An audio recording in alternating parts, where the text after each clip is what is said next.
Good morning, afternoon, or evening, dear callers. Welcome back to the channel. Here we are, got your machete, and what we're gonna do this morning is go on a little hunt. Actually, I'm gonna go visit my my local Yaguas shaman. Shaman curandero. He's just the local healer for the local Yaguas de la Napo tribe. They're the Indian tribes that initially migrated from the sort of mountainy region of Ecuador, and they kind of migrated down here into the into the northern Peruvian Amazon.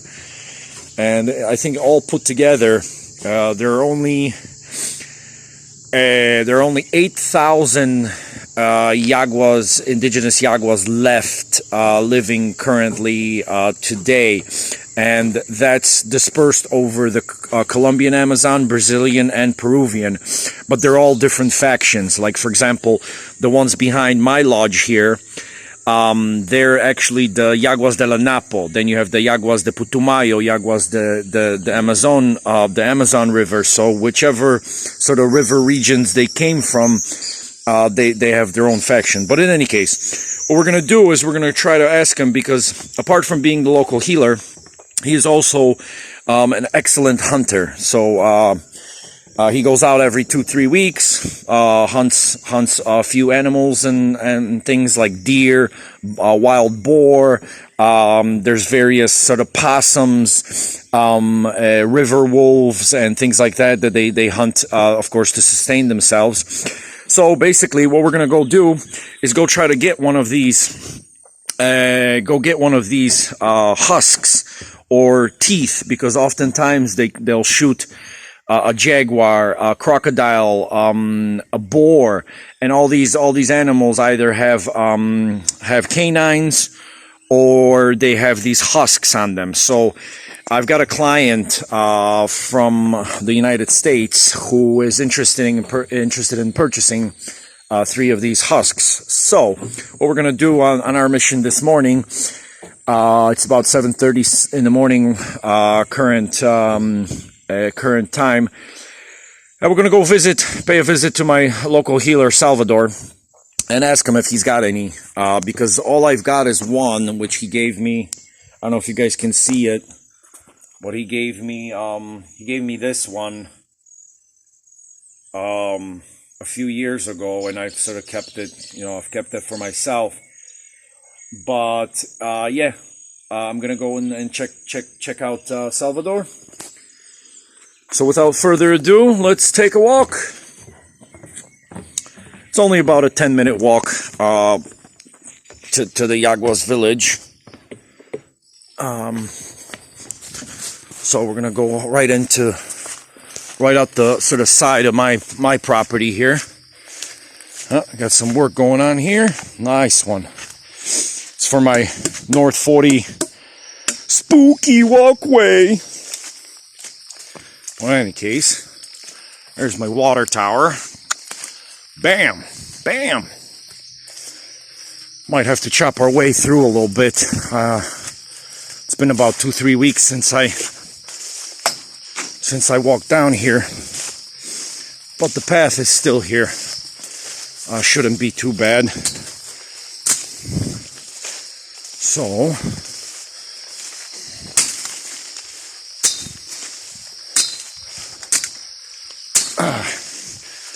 with chopping your way through the jungle, ladies and gents, you have to be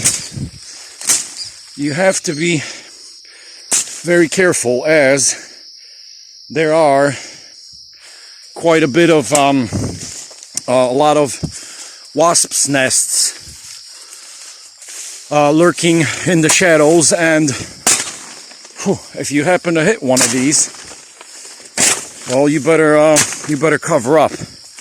You better cover up, but never run. Never, dash through the jungle, because getting stuck by a couple of wasps, it's not nothing nothing bad. You'll just get a couple of lumps for 2-3 days. It doesn't even hurt. I mean, it just hurts for about 5-10 minutes. But yeah, it's better to get stung than dash through something like that at a speed which will not allow sort of poisonous and also various other but poisonous snakes. If you're rushing through the jungle in a speed not allowing the sort of venomous snakes to run away, you're bound to step on one which will strike right away. You know, of course, any animal, if and when cornered, will strike, and you know, and then the consequences might be you know, deadly. So yeah, it's better to get stung. It's better to get stung by a couple of wasps, which I do on, you know, on a regular basis. But in any case, yeah, let's keep walking. There's a few yucca, some piña, some pineapple bushes. This is my neighbor's plantation here. But yeah, let's take a nice brisk walk. This is a nice path, and this is a public path here. And when I say public, meaning, you know, local villagers, and then of course the Yaguas. And what we do is we do a communal minga, which is I don't know, in Spanish it's minga comunal. So all the local neighbors, some people from the village, and then the Yaguas, once a month we go through these paths, these sort of like, you know, designated public paths, and we clear all this stuff out to, you know, to make sure we got access to one another and stuff. And for the Yaguas, the only access they have to the Amazon, which is right behind there, is through this path. So all the products they cultivate, all the fruit, vegetable they cultivate, and all of the sort of they actually make a lot of jungle charcoal.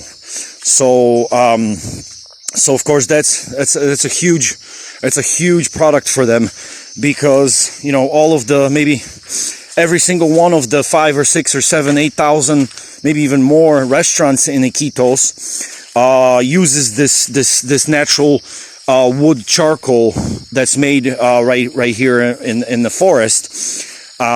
So yeah, so that's a big product for them. So this is their only path to carry the sacks of like 50 kilo sacks out to the Amazon River, because behind there is a small river, one of Amazon's tributaries, called the Sinchicui River. So if we were to take this little path here, if you guys can see the path, in about 10 minutes time, 15 minutes time, we'd hit the main branch of the Sinchicui River.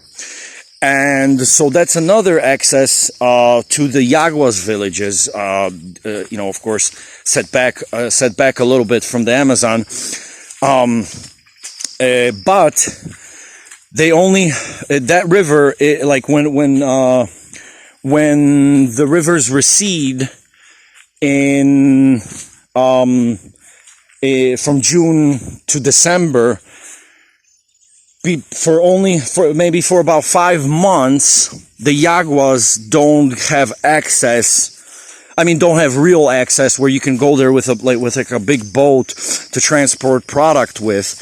So they have to, the river, you know, becomes so small, it's only like 3 or 4 or 5 feet wide, and maybe like 3-4 feet deep. So basically the only way to get around is just by like a small canoe. But, you know, if you're transporting fruit, produce, and, you know, somebody's got a paddle, and then, you know, you got a couple of sacks of charcoal things, you can't get out too much product. So hence like this being their primary all year round access to the Amazon River. So this is very important, and hence why you can see this is very well maintained. I mean, this trail is what, about 6-7 feet wide. As you can see, there's no debris. Because once a month we maintain this. Because if you were to walk through here, I mean, walking a mile that way, it'll take you maybe, whatever, 20 minutes or whatever it is. But, walking a mile through here will take you like 2 hours, you know what I mean? Because you gotta chop your way through pretty much every step of the way. So yeah, we'll continue walking down the path. I'll record another movie. And we'll see you guys in the next episode. Thank you. Bye for now. Hasta la ciao ciao.